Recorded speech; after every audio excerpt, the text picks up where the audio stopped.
people on one side have these sort of fantastic hopes that artificial intelligence is going to cure everything and make amazing decisions and bring back world peace and love and unity and so on. But they also have obviously horrific fears that machines are going to do the other thing and take over the world and destroy it.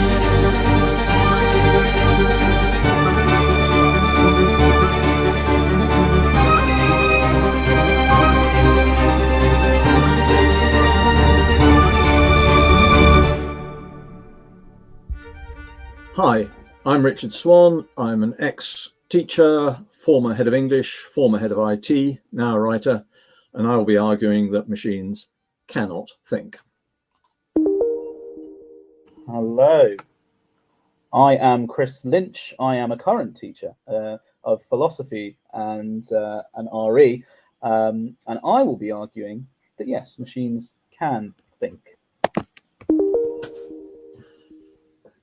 Okay, can machines really think? No, they can't. My real gripe here is actually with the word artificial intelligence, particularly the word intelligence, because historically humans have reserved the word intelligence entirely for themselves. They haven't even granted it to other apes, to dolphins, other creatures of any kind. So historically, we've absolutely reserved intelligence as a human concept. For some strange reason now, we've been willing in recent times to throw the word intelligence over to machines very readily and immediately. And I have no idea why. I think there's an immediate thought here, which is about the fact that language evolves and that language evolves organically in response to what are observable facts. If we look at the idea of communication, communication face-to-face is kind of the first big instance of it. And is communication over the phone like a conversation face-to-face? I suppose it's similar enough, so it's communication. Is messaging on an app similar enough to that? Well, it kind of possibly is, so it's communication. It's a similar enough resemblance. And I think that just as we have naturally extended terms like sentience, terms like feelings, to or desires to non-humans, it's just as natural and organic an application and justified an application to apply that to some machines as well. After all, if we take thinking here to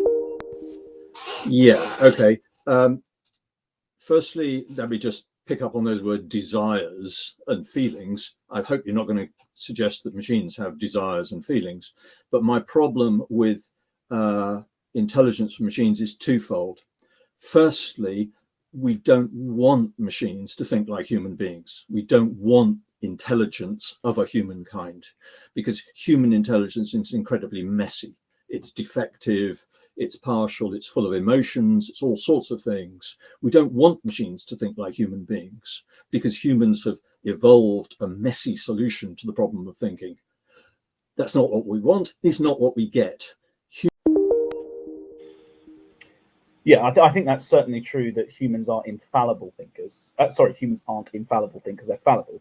And indeed, I don't think that's the sort of gatekeeping criterion we need when we're asking about thinking. I don't think thinking must necessitate perfect reasoning of all kinds, flawless and never corrupted by biases or by certain non-cognitive things like desires and like feelings.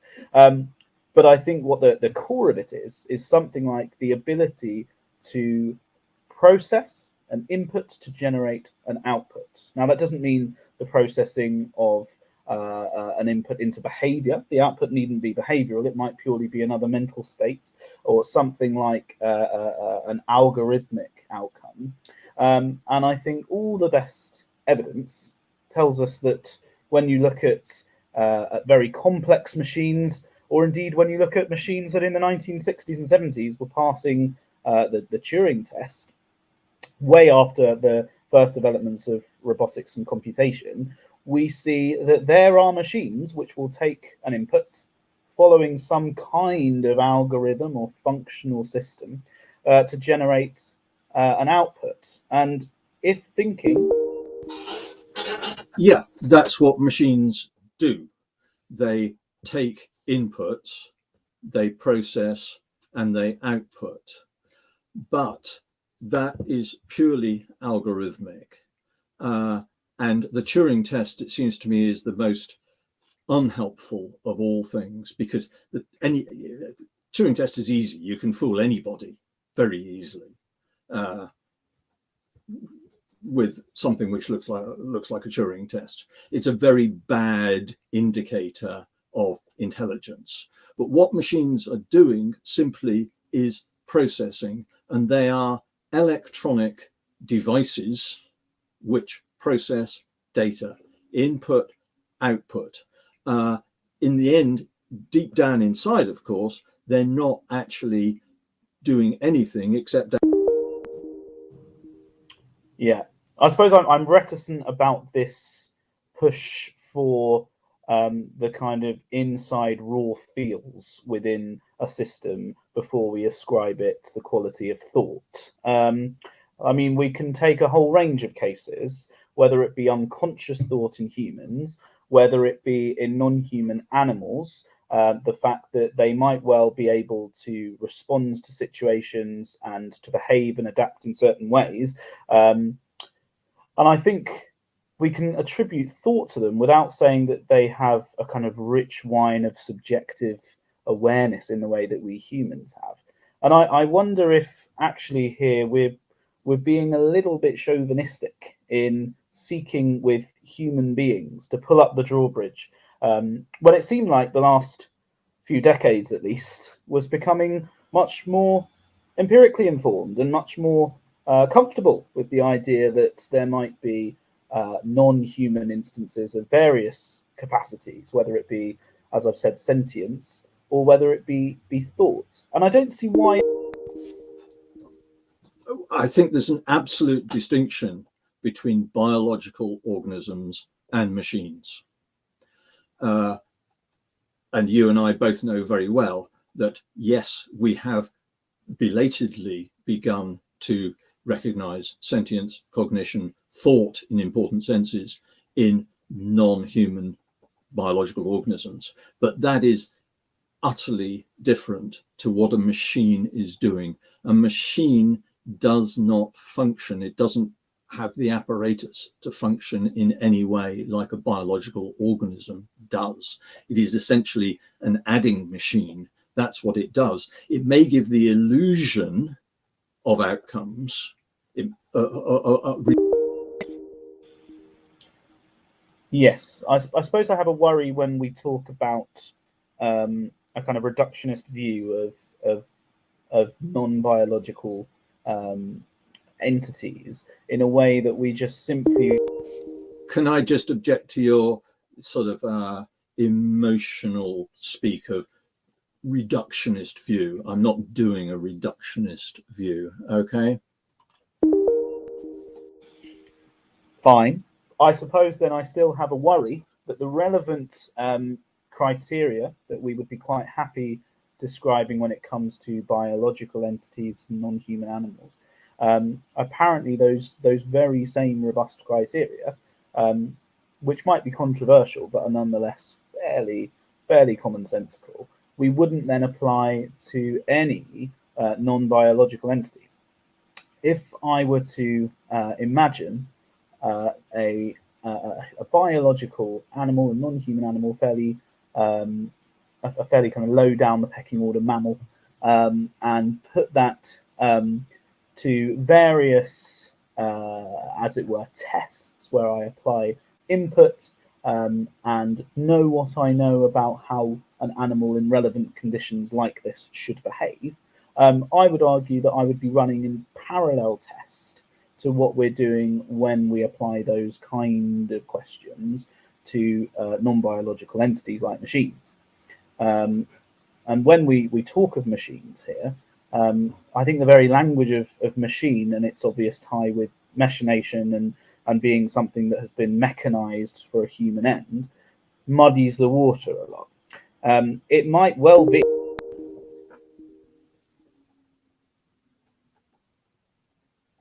The difference for me is that with a biological organism, you're talking about tests about sentience and cognition and so on. You do not know what the outcomes are going to be as you test biological organisms. With machines, you do know, because you know what the algorithms are. You can unpick the algorithms right down to machine code level. And once you've done that, you don't need a test of those things, as it were, because you can actually analyze right down. So the machines and biological organisms, different categories.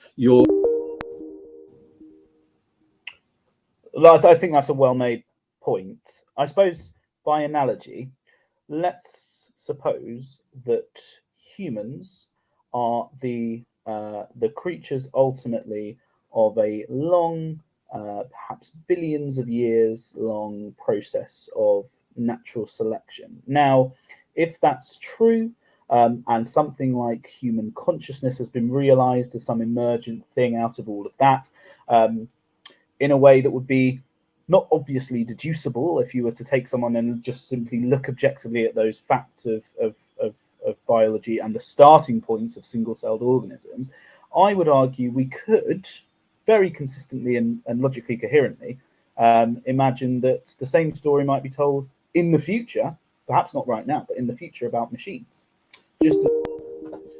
Actually, that's perfectly made point, because and in fact it kind of underpins what I really want to say here, because I'm not going to argue about a distant possible future of emergent properties. Yeah, what we're actually arguing about is right now. And my problem with using the word intelligence now is that it promotes both amazing hopes and amazing fears in the general population about machines. That in the future, 10,000 years down the line, maybe something else. But right now, people on one side have these sort of fantastic hopes that artificial intelligence is going to cure everything and make amazing decisions and bring back world peace and love and unity and so on. But they also have obviously horrific fears that machines are going to do the other thing and take over the world and destroy everything. Yeah. And both the hopes and the fears are, I think, poorly conceived, because they do not accept the limitations of what a machine can. Yes, there are a very real set of concerns that people have when they look at what passes as AI or as multi-language models today. And I agree with you. Actually, there's a confusion that comes in when people see a complete disparity between those things, and they go on ChatGPT and they can see such apparently obvious signs in some cases that this is not a human product, that this was done by a machine. But I suppose there I might make two cautionary notes. The first would be that then perhaps we're getting to the question of whether there's something in principle about machines that makes them never ever in any possible way candidates in the future for thought, versus machines as we have them today. And I think possibly that's a distinction that would give two different answers to the question. The second, we'll come back to your second point in a second, but just to take that one, yeah, the point for me is that people are easy to fool in the best possible sense. Yeah, i.e. it's easy for ChatGPT to make people think that intelligence is happening out in there. Yeah, that's where the fears come from. Yeah, but you and I think both are accepting that that's actually not what's currently happening. Yeah, so your future point is fair about the future, but now people are easily distracted, and I think it's very unhelpful to use the words intelligence and the words thinking for machines in their current state. Understood. Yes, I think nonetheless that the attribution of thought as a quality is still one that we ought to be happier in applying in a much more liberal way than perhaps we do now. And I suppose I suppose one possible issue here might be that there's a conservatism that comes in when people hear about certain concepts that, as we've discussed already, felt in their origin as human-centric or even unique to human beings. Thought being a really quite powerful example, and then they say, okay, well, I'm going to go by instincts and intuition alone, and suppose that all of this rich body of evidence that animals and that machines do certain things is never actually genuinely thought. That's not what I meant in the end when I said thought.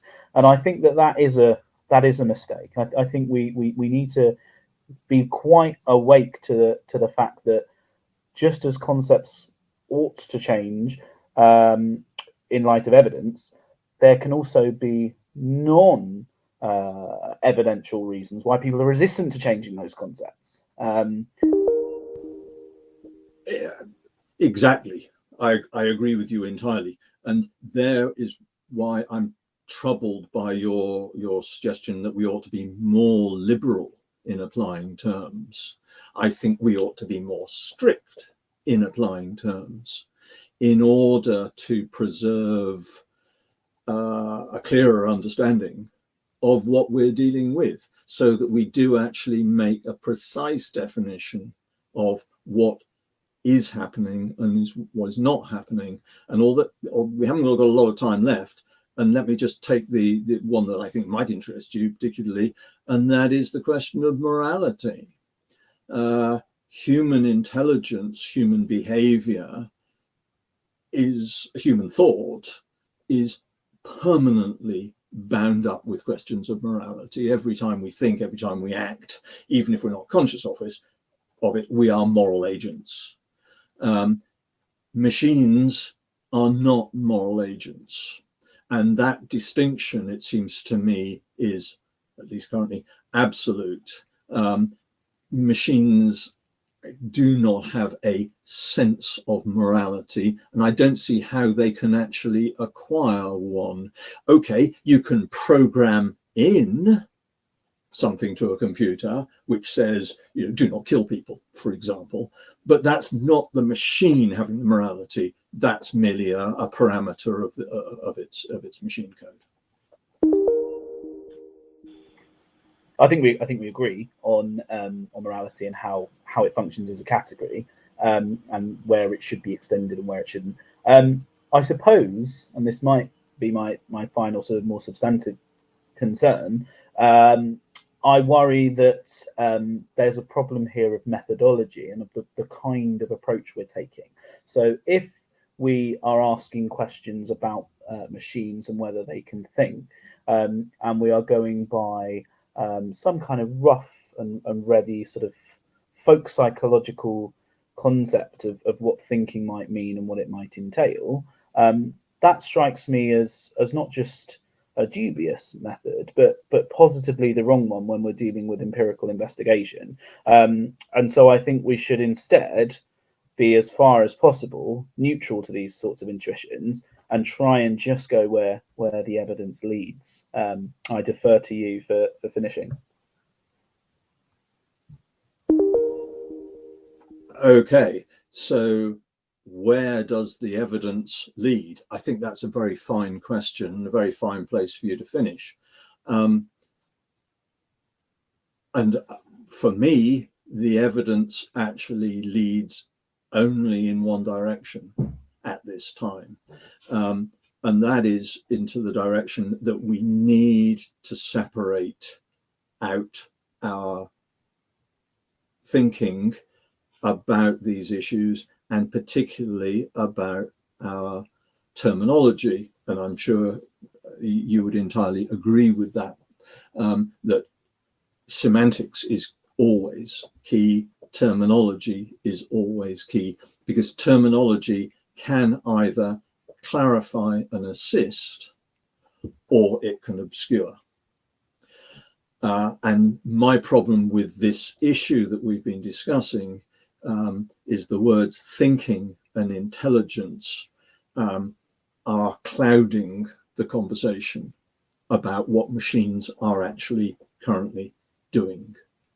machines do not have intelligence, autonomous intelligence, in a way that is actually meaningful in the same way as we would say a human does, or we would say a dog has, or a dolphin has.